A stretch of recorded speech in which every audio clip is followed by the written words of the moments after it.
ঈদ উদযাপন শেষে ঢাকায় ফিরছেন কর্মজীবী মানুষ। বাস ট্রেনে স্বস্তি, আরও এক সপ্তাহ চলবে স্পেশাল ট্রেন সার্ভিস।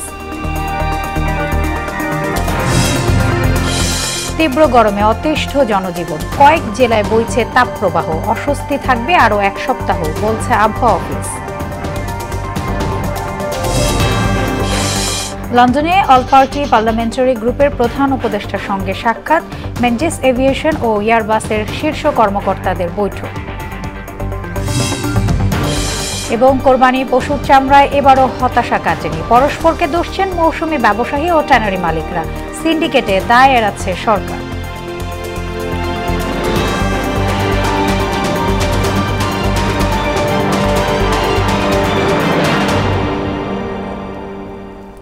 আসসালামু আলাইকুম, সবাইকে পবিত্র ঈদ উল আজহার শুভেচ্ছা। মোহনা সংবাদে স্বাগত। শুনছিলেন শিরোনাম, আর পুরোটা সংবাদ জুড়ে আছি আমি সোনিয়া ইসলাম। এবারে বিস্তারিত। প্রিয়জনের সঙ্গে ঈদ উদযাপন শেষে ঢাকায় ফিরছেন মানুষ। অনেকটা স্বস্তিতেই ঢাকায় পৌঁছাতে পারছেন যাত্রীরা। যাওয়ার পথেও রেলে তেমন ভোগান্তি হয়নি, ফেরার পথেও স্বস্তি, সঙ্গে ঈদকালীন সুখ স্মৃতি নিয়ে ফিরছেন সবাই। এদিকে আরও এক সপ্তাহের মতো স্পেশাল ট্রেন সার্ভিস চালু থাকবে বলে জানান রেলওয়ে কর্তৃপক্ষ। বাস টার্মিনালে নেই আগের সেই যাত্রীচাপ। কর্মজীবীরা ফিরতে শুরু করলেও রাজধানীতে কর্মচাঞ্চল্য ফিরতে সময় লাগবে আরও কয়েকদিন।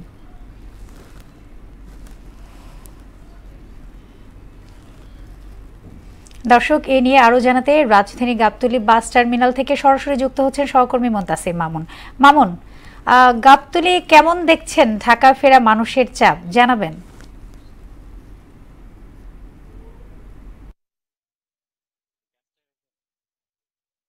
সোনিয়া, যেমনটি বলছিলাম যে আসলে এখনো কিন্তু মানুষ সেভাবে ঢাকাতে ফিরেনি, অর্থাৎ নারীর টানে বাড়ি গিয়েছিলেন, কিন্তু কর্মজীবিকার তাগিদে কিন্তু তারা আবারও ফিরে এসেছেন এই কর্মনগরী ঢাকাতে। এবং খুব অল্প সংখ্যক মানুষ আসছেন এবং অনেকেই বলছেন যে আসলে এই এই চাপটি আগামী শুক্রবার এবং শনিবার অনেক বেশি থাকবে। কারণটি হিসেবে বলছেন যে আসলে এখানে যে সরকারি যে ছুটি সেটি কিন্তু আসলে শনিবারই শেষ হয়ে যাবে এবং এর পরবর্তীতে কিন্তু আসলে তাদের যেই অফিস সেটি কিন্তু রবিবার থেকে শুরু হবে। এবং একটু কাউন্টারগুলোতে গিয়ে জিজ্ঞাসা করার চেষ্টা করবো যে আসলে তারা কেমন চাপ দেখছেন, এবং যদি একটু জিজ্ঞাসা করতে চাই যে আসলে আপনাদের চাপ কেমন দেখছেন, যাত্রীরা যে বাড়ি থেকে ফিরে আসছে এমন চাপ কেমন এখন? বিগত দুদিনের থেকে আজকে তুলনামূলক যাত্রী একটু কম, আশা করা যায় আগামীকাল থেকে আবার চাপ বাড়তে পারে। আগে মোটামুটি বিগত দুদিনে মোটামুটি 250-300 করে টিকিট বিক্রি হয়েছে প্রতি কাউন্টারে। আজকের জন্য ওরকম পাওয়া যাচ্ছে না যাত্রী। তো যেমনটি বলছিলাম সোনিয়া, যে আসলে মানুষের চাপ কিন্তু এই মুহূর্তে কম রয়েছে, এমনটিও বলছেন প্রত্যেক বাসের টিকিট কাউন্টারগুলো। তো এই ছিল আমার কাছে গাবতলী থেকে সর্বশেষ। সোনিয়া। মামুন, আপনাকে ধন্যবাদ। দেশের 36 জেলায় বইছে মৃদু তাপপ্রবাহ, যা আরও কয়েকদিন স্থায়ী হতে পারে বলে জানিয়েছে আবহাওয়া অফিস। অসহ্য গরমে অতিষ্ঠ মানুষ। প্রখর রোদ ও ভ্যাপসা গরমে ঘরের বাইরে বের হওয়াই কঠিন হয়ে পড়ছে। আবহাওয়া অফিস জানিয়েছে 17 জুনের আগে বৃষ্টির সম্ভাবনা নেই। এই সময়ের মধ্যে সারা দেশে দিনের ও রাতের তাপমাত্রা প্রায় অপরিবর্তিত থাকবে।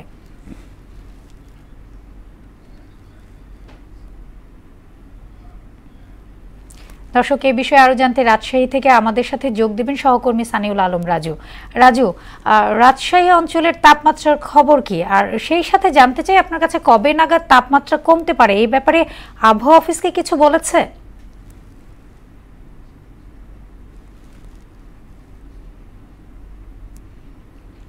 আবহাওয়ার সেই খবরটি আপনাকে জানাবো যে রাজশাহীর আবহাওয়ার অফিস থেকে আমাকে জানিয়েছে যে গত 24 ঘন্টায় বা গতকাল রাজশাহীতে সর্বোচ্চ তাপমাত্রা ছিল 37.3 ডিগ্রি সেলসিয়াস। তো রাজশাহী এখন পর্যন্ত যে আবহাওয়ার রয়েছে সেটি হচ্ছে সকাল 6টা বাজার নাগাদ সূর্যের যে দেখা সেটি মিলছে। তবে রাজশাহীতে আজকে একটু আবহাওয়াটার গরমটার ভাবটা কম আছে, কারণ বাতাসের আর্দ্রতা একটু বেড়েছে। তবে আমি আরেকটি বিষয় আপনাকে জানিয়ে রাখি যে রাজশাহীতে আমি রাজশাহী মেডিকেল কলেজ হাসপাতালে খোঁজ নিয়েছি। চিকিৎসকরা বলছে যে রাজশাহীতে গরমের জন্য এবং কুরবানির যেহেতু সময় সে সময়ের জন্য কুরবানির গোশত খেয়ে অনেকেই ডায়রিয়া এবং শ্বাসকষ্টজনিত রোগে আসছে রাজশাহী মেডিকেল কলেজ হাসপাতালে, এবং যাদের হৃদরোগ রয়েছে তারা একটু বেশি আসছে বলে তারা আমাদেরকে জানিয়েছে। এছাড়াও আমি রাজশাহীর আবহাওয়া অফিস থেকে খোঁজ নিয়ে দেখেছি যে গত 5 দিন যাবত এই আবহাওয়া থাকবে বলে তারা আমাকে জানিয়েছে। তো রাজশাহীর আবহাওয়া নিয়ে এই ছিল আমার কাছে সর্বশেষ খবর। সোনিয়া। লন্ডন সফররত প্রধান উপদেষ্টা অধ্যাপক মোহাম্মদ ইউনূসের সঙ্গে সাক্ষাৎ করেছেন যুক্তরাজ্য পার্লামেন্টের বেশ কয়েকজন সদস্য। অল পার্টি পার্লামেন্টারি গ্রুপের ব্যানারে ডক্টর ইউনূসের সঙ্গে তার আবাসিক হোটেলে সাক্ষাৎ করেন সংসদ সদস্যরা। এছাড়াও প্রধান উপদেষ্টার সঙ্গে সাক্ষাৎ করেছেন মেনজিস এভিয়েশনের executive vice president Charles Wylie এবং এয়ারবাসের executive vice president Walter van Warsh. এর আগে মঙ্গলবার সকাল 7টার দিকে লন্ডনে পৌঁছান প্রধান উপদেষ্টা। 4 দিনের সফরে ব্রিটিশ রাজা তৃতীয় চার্লসের কাছ থেকে কিংস চার্লস সেরেমনি অ্যাওয়ার্ড গ্রহণ করবেন তিনি। বৈঠক করবেন প্রধানমন্ত্রী কিয়ার স্টারমারের সঙ্গে। কোরবানি পশুর চামড়া নিয়ে হতাশা এবারও কাটেনি। এজন্য মৌসুমি ব্যবসায়ী ও ট্যানারি মালিকরা দায় দিয়েছেন পরস্পরকে। তবে সরকারের 2 উপদেষ্টা চামড়া বাজারে নৈরাজ্যের জন্য দায়ী করেছেন সিন্ডিকেটকে। যদিও ব্যবসায়ী বলছেন এলডব্লিউজি সনদ না থাকায় ইউরোপকে হটিয়ে দেশের চামড়া খাতে নিয়ন্ত্রণ করছে চীন। এ কারণে ধস নেমেছে চামড়া ব্যবসায়। কোরবানি পশুর চামড়া নিয়ে মনিরুল ইসলামের বিশেষ প্রতিবেদন। চামড়া প্রক্রিয়াজাতকরণে বিনামূল্যে 30,000 মেট্রিক টন লবণ বিতরণ করে সরকার। তারপরও শুধু লবণ সংকটেই নষ্ট হয়েছে অসংখ্য চামড়া। সরকার প্রতি বর্গ ফুটে 5 থেকে 10 টাকা বাড়িয়ে 60 থেকে 65 নির্ধারণ করে দিলেও বিক্রি হচ্ছে 55 থেকে 60 টাকায়। এ নিয়ে ক্ষোভের শেষ নেই মৌসুমী ব্যবসায়ীদের।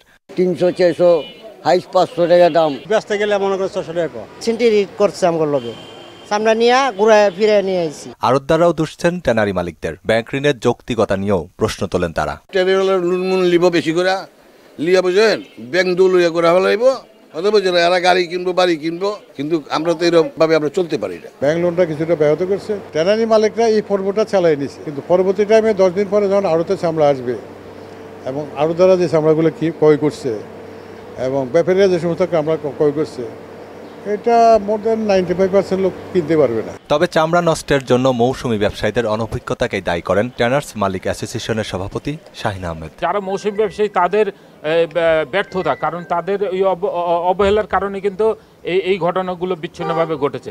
এমন সব তিক্ত বাস্তবতার মধ্যেও চামড়া বর্জ্য শোধনাগার বা সিইটিপির সক্ষমতার অভাবে মিলছে না এলডব্লিউজি সনদ। এতে ইউরোপের বাজার হাতছাড়া হয়ে বাড়ছে চীনা আধিপত্য। তাদের কাছে আমরা একটু জিম্মি হয়ে আছি, চায়নার কাছে। ট্যানারি মালিকরা কি করবে, তাদের উপায় নাই। আমরা অন্যান্য মার্কেট যদি সম্প্রসারণ করতে পারি, তারপরে যদি এলডব্লিউজি সার্টিফিকেট করতে পারি, নিতে পারি, সিইটিপি যদি ঠিক হয়, এর পরবর্তী টাইমে যদি আমাদের অবস্থা ভালো হয়। শিল্প সচিব বললেন, ইউরোপীয় প্রতিষ্ঠানের জরিপের পর আগামী অর্থ বছরেই পুরোপুরি চালু হবে সিইটিপি। ইউরোপিয়ান ইউনিয়ন একটা স্টাডি করছে এবং তারা ফ্রি অফ কস্টে এটা আমাদের করে দিচ্ছে যে কোথায় কোথায় আসলে সব গলত আছে, এবং তাদের স্টাডি পাওয়ার পরে, তাদের রিপোর্ট পাওয়ার পরে আমরা একটা ব্যবস্থা নেব। এবার শিল্প ও বাণিজ্য মন্ত্রণালয়ের আন্তঃসংযোগ তুলনামূলক ভালো ছিল। 2 উপদেষ্টার অভিযোগ, বিগত সরকারের 15 বছরের দুঃশাসনই চামড়া শিল্পের অধঃপতনের মূল কারণ।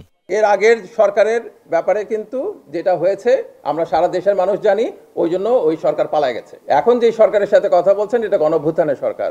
গণঅভ্যুত্থানের সরকার যেটা করার সেটা চেষ্টা করছে। চামড়ার বাজারের কিছু অসাধু ব্যবসায়ের সাথে মিলে একটা এমন তৈরি করার চেষ্টা করছে যে চামড়ার দাম পড়ে যাচ্ছে। চামড়া খাতের উন্নয়নে সরকারের পদক্ষেপ বাস্তবায়নে বেশ কিছু প্রকল্প চলমান রয়েছে বলেও জানান তারা। মনিরুল ইসলাম, মোহনা সংবাদ, ঢাকা।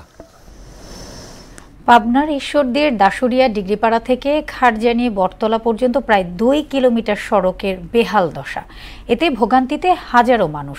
কৃষি নির্ভর গ্রামটিতে 3-4 কিলোমিটার ঘুরে বাড়তি ভাড়া দিয়ে কৃষকদের ফসল বাজারে নিয়ে যেতে হয়। তবে দ্রুতই রাস্তাটি সংস্কারের আশ্বাস দিয়েছেন সংশ্লিষ্ট কর্মকর্তা। হুজাতুল্লাহ হীরার প্রতিবেদন, জানাচ্ছেন তাহসিন তারিন। পাবনার ঈশ্বরদী উপজেলার দাসুরিয়া ইউনিয়নের ডিগ্রিপাড়া থেকে খারজানি বটতলা পর্যন্ত প্রায় 2 কিলোমিটার রাস্তায় চরম ভোগান্তি পোহাতে হয় স্থানীয়দের। কামালপুর, খারজানি, পাঠানি, মানিকোর, জোতগাদি, পাকুরিয়া সহ বিভিন্ন গ্রামের হাজার হাজার মানুষের চলাচলের একমাত্র রাস্তা এটি। ছোট বড় খানাখন্দে ভরা রাস্তাটি বৃষ্টি হলে চলাচলের অনুপযোগী হয়ে পড়ে। গ্রামটি কৃষির উপর নির্ভরশীল হওয়ায় দ্বিগুণ ভাড়া দিয়ে 3 থেকে 4 কিলোমিটার ঘুরে কৃষকদের ফসল নিয়ে যেতে হয় বাজারে। এতে লোকসানে পড়তে হচ্ছে তাদের। বাজারে সহজে জাতি বাতিছে আর অন্য রাস্তা দিয়ে আমার ঘুরে জাতি হয়। এই রাস্তা হলে পারে আমার অনেক কম খরচে আমরা বাজারে যেতে পারি। গাড়ি ঘোড়া ধান চাল গম এগুলি সব ভাঙাবের পারিনি, যাবের পারিনি, লেবের পারিনি। এইগুলি এদিক দিয়ে যাইতে পারলাম না। এদিকে আছে রাস্তা খুবই খারাপ, এখানে ব্রিজ ভাঙা। এখন আমাদের 3 কিলো রাস্তা ঘুরে বাজারে যাইতে হবে মাল নিয়ে। কেউ অসুস্থ হলে দুর্ভোগ যেন আরো বেড়ে যায়। একটা অ্যাম্বুলেন্স আসবে এরকম কোনো ব্যবস্থা নাই। অ্যাম্বুলেন্স আসলে পরে 2 কিলো ফাঁকে থেকে মানে মেন রোড থেকে অ্যাম্বুলেন্স দাঁড়ায় করে এখান থেকে কোলে করে অ্যাম্বুলেন্সে নিয়ে যেতে হবে। বাড়িঘর থেকে পছন্দ হয়, রাস্তার জন্য বিয়া ভাঙে যায়। রোড খুবই ভাঙা, আসতে পারে না এবং অল্প বৃষ্টি নাই হতেই পানি জমে যায় রোডে। তবে এই বিষয়ে দায়সারা জবাব দিলেন ঈশ্বরদী উপজেলা প্রকল্প বাস্তবায়ন কর্মকর্তা শিহাবুদ্দিন। হেক্টরের বহির্ভূত আমার রাস্তা খারাপ, রাস্তার বরাদ্দ আসলে পরে আমরা বলেছি যে হ্যাঁ রাস্তা যদি বরাদ্দ বাজেট বরাদ্দ আসে সামনে আমরা করে দেব। দ্রুত এই রাস্তাটি সংস্কার করে 6 গ্রামের হাজার হাজার মানুষকে ভোগান্তি থেকে মুক্তি দেওয়া হবে, এমনটাই দাবি এলাকাবাসীর। তাহসিন তারিন, মোহনা সংবাদ। 150 বছরেও কুষ্টিয়া রেলওয়ে স্টেশনে লাগেনি আধুনিকতার ছোঁয়া। মানসম্মত বিশ্রামাগার ও শৌচাগারের অভাবে প্রতিনিয়তই ভোগান্তি পোহাতে হয় যাত্রীদের। অভিযোগ স্বীকার করে এ বিষয়ে নিজের সীমাবদ্ধতার কথা জানালেন স্টেশন মাস্টার। মিলন খন্দকারের প্রতিবেদন, জানাচ্ছেন আফরিন পপি। কুষ্টিয়া রেল স্টেশনে যাত্রীদের এমন ভোগান্তির দৃশ্য নিত্যদিনের। এ অঞ্চলের মানুষের যোগাযোগের জন্য গুরুত্বপূর্ণ স্টেশনটিতে এখনো লাগেনি আধুনিকতার ছোঁয়া।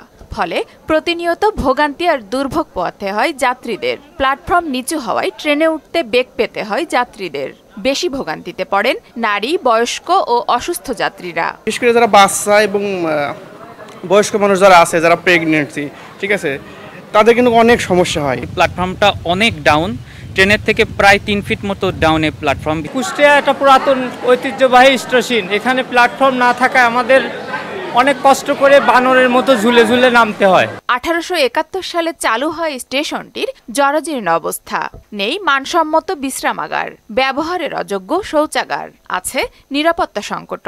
স্টেশনে কোনো বাথরুম নাই, কোনো কল নাই। যে প্যাসেঞ্জারে খুব কষ্ট হয়, যে এই জন্য আমরা স্টেশনটা বড় চাই। করজোরে অনুরোধ যে আমাদের এই স্টেশনটা যত দ্রুত সম্ভব আমরা চাই এটা সংস্কার করতে। সময়ের ব্যবধানে আয় বাড়লেও যাত্রী সেবার মান এখনো তলানিতে।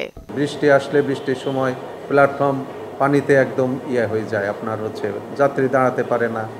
তারপরে স্টেশনের অ্যাপ্রোচিং তো অবস্থা খুবই খারাপ, হাঁটু পানি হয়ে যায়, কাদা প্লাস শুধু পানি না কাদা সহ। তো ওনারা একবার এসে ভিডিও করেও নিয়ে গেছেন, 2 বছর হলো, কাজ হবে, গত বছরও হয়নি। 150 বছরের পুরনো কুষ্টিয়া রেল স্টেশন দিয়ে প্রতিদিন আন্তনগর সহ 8টি ট্রেন মোট 14 বার চলাচল করে। আফরিন পপি, মোহনা সংবাদ। অদ্ভুত সুন্দর প্রকৃতি, বাহারি সংস্কৃতি আর উৎসব দিয়ে একটি দেশকে চেনা যায়। অদ্ভুত পোশাক, বিচিত্র সাজ কিংবা মনোমুগ্ধকর নাচ গান নিমেষেই নজর কেড়ে নেয় যে কারো। বিশ্বের বিভিন্ন প্রান্তে বৈচিত্র্যময় ও ব্যতিক্রমধর্মী কিছু উৎসব সম্পর্কে জানব কাজী শাহরিনের ডেস্ক রিপোর্ট থেকে। বিশ্বের সবচেয়ে বড় পথ উৎসব হিসেবে পরিচিত রিও কার্নিভাল। 10 দিন ধরে চলা বিশাল এ উৎসবে সাম্বা নাচের ছন্দে মেতে ওঠে গোটা ব্রাজিল। উৎসবটি 3টি ভাগে বিভক্ত: প্যারেড, বল অনুষ্ঠান ও উন্মুক্ত সড়কে মাতামাতি। সবচেয়ে আকর্ষণীয় দিক হলো স্পেশাল গ্রুপ প্যারেড ও কোপাকাবানা প্যালেসের ম্যাজিক বল। রঙের উৎসব হোলি ভারতে 1000 বছর পুরনো এক ধর্মীয় উৎসব। শুধু রং নয়, এ উৎসব ভক্তি আর উল্লাসের মিলন মেলা। পারস্পরিক সম্পর্ক আরও গাঢ় করতে হোলিতে রং ছিটানোর খেলায় মত্ত হন সনাতন ধর্মাবলম্বীরা। প্রতি বছর মার্চ মাসে এ উৎসব আয়োজন করা হয়।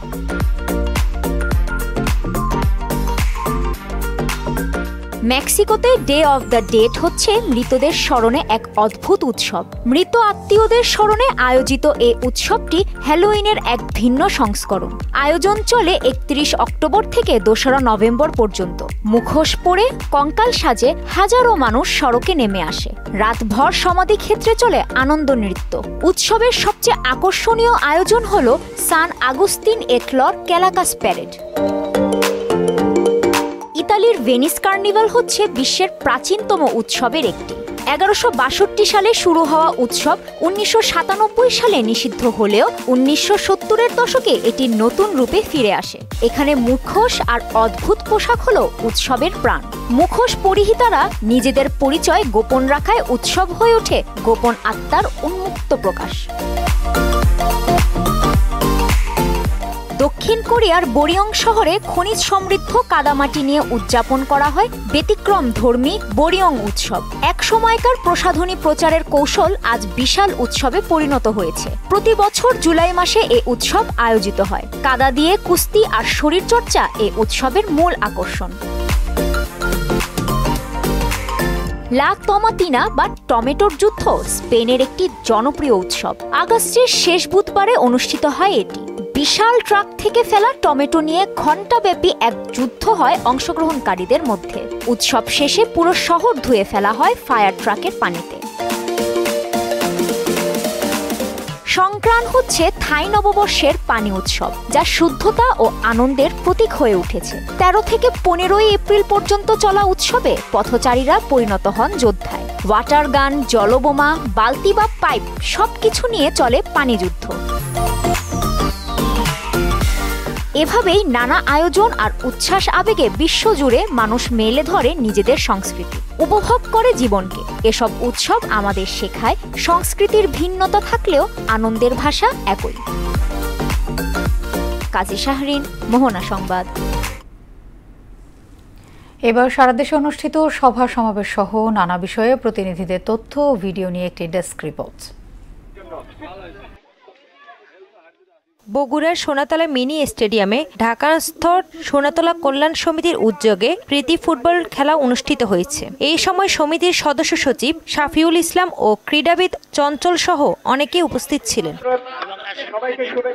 কুষ্টিয়ার কুমারখালীতে এসএসসি 95 ব্যাচের উদ্যোগে হতদরিদ্র, দুস্থ ও চিকিৎসা বঞ্চিতদের দোরগোড়ায় মানসম্পন্ন ও বিশেষজ্ঞ চিকিৎসকদের দ্বারা চিকিৎসা প্রদানের লক্ষ্যে ফ্রি মেডিকেল ক্যাম্প ও রক্তদান কর্মসূচি অনুষ্ঠিত হয়েছে। এই সময় প্রধান অতিথি হিসেবে উপস্থিত থেকে ফ্রি মেডিকেল ক্যাম্পের উদ্বোধন করেন কুষ্টিয়া জেলা বিএনপির যুগ্ম আহ্বায়ক ও এশিয়ার গ্রুপের চেয়ারম্যান শেখ সাদি। ময়মনসিংহের দোবাউড়া উপজেলা সদরে জেলা পরিষদ ডাক বাংলো চত্বরে ঈদ পুণ্যমিলনী অনুষ্ঠান অনুষ্ঠিত হয়েছে। এতে উপস্থিত ছিলেন বিএনপি যুগ্ম মহাসচিব সৈয়দ ইমরান সালেহ প্রিন্স।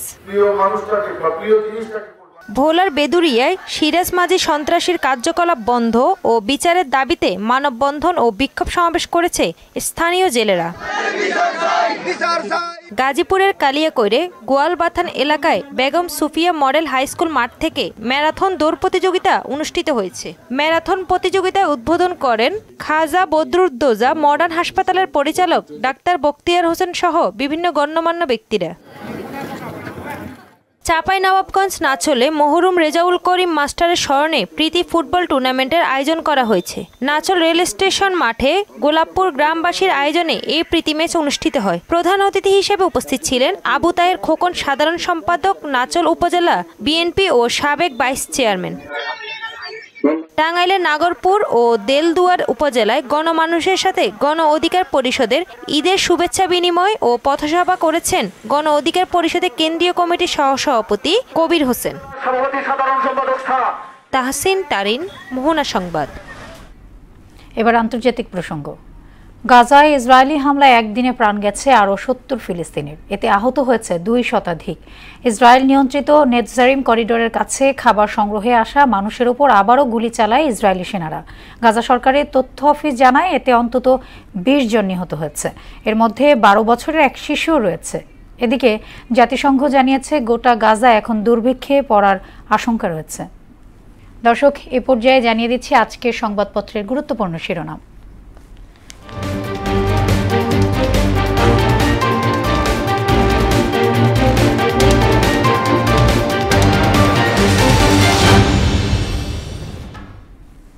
দর্শক, শিরোনামগুলো থেকে প্রথমে জানবো প্রথম আলো শিরোনাম করেছে ইউনূস তারেক বৈঠক নিয়ে সবার কৌতূহল। সাবেক রাষ্ট্রপতি হামিদ ফিরেছেন, তদন্ত শেষ করেনি উপদেষ্টা কমিটি। দৈনিক ইত্তেফাক হেডলাইন করেছে কেরানীগঞ্জের মহিলা কেন্দ্রীয় কারাগার রূপান্তরিত হচ্ছে বিশেষ কারাগারে। সহিংস বিক্ষোভে উত্তাল লস অ্যাঞ্জেলেস, টেক্সাস, ডালাস। আবারও চোখ রাঙাচ্ছে করোনা, পরীক্ষার জন্য পর্যাপ্ত কিট নেই।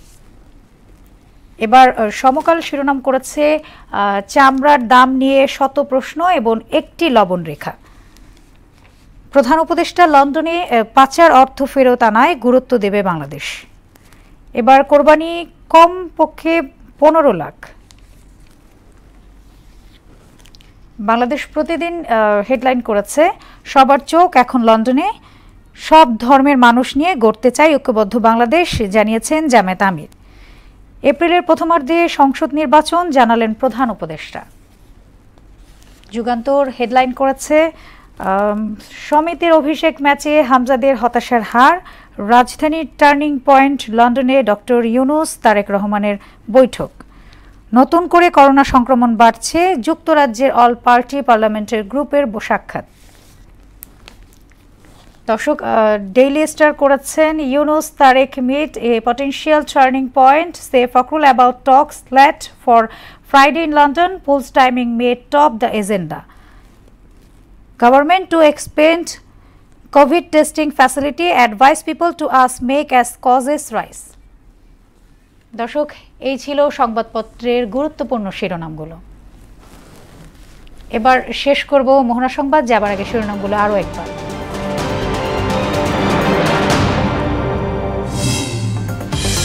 ঈদ উদযাপন শেষে ঢাকায় ফিরছেন কর্মজীবী মানুষ, বাস ট্রেনে স্বস্তি, আরও 1 সপ্তাহ চলবে স্পেশাল ট্রেন সার্ভিস। তীব্র গরমে অতিষ্ঠ জনজীবন, কয়েক জেলায় বইছে তাপপ্রবাহ, অস্বস্তি থাকবে আরও 1 সপ্তাহ, বলছে আবহাওয়া অফিস। লন্ডনে অল পার্টি পার্লামেন্টারি গ্রুপের প্রধান উপদেষ্টার সঙ্গে সাক্ষাৎ, মেনজেস এভিয়েশন ও এয়ারবাসের শীর্ষ কর্মকর্তাদের বৈঠক। এবং কোরবানি পশুর চামড়ায় এবারও হতাশা কাটেনি, পরস্পরকে দোষছেন মৌসুমি ব্যবসায়ী ও ট্যানারি মালিকরা, সিন্ডিকেটে দায় এড়াচ্ছে সরকার।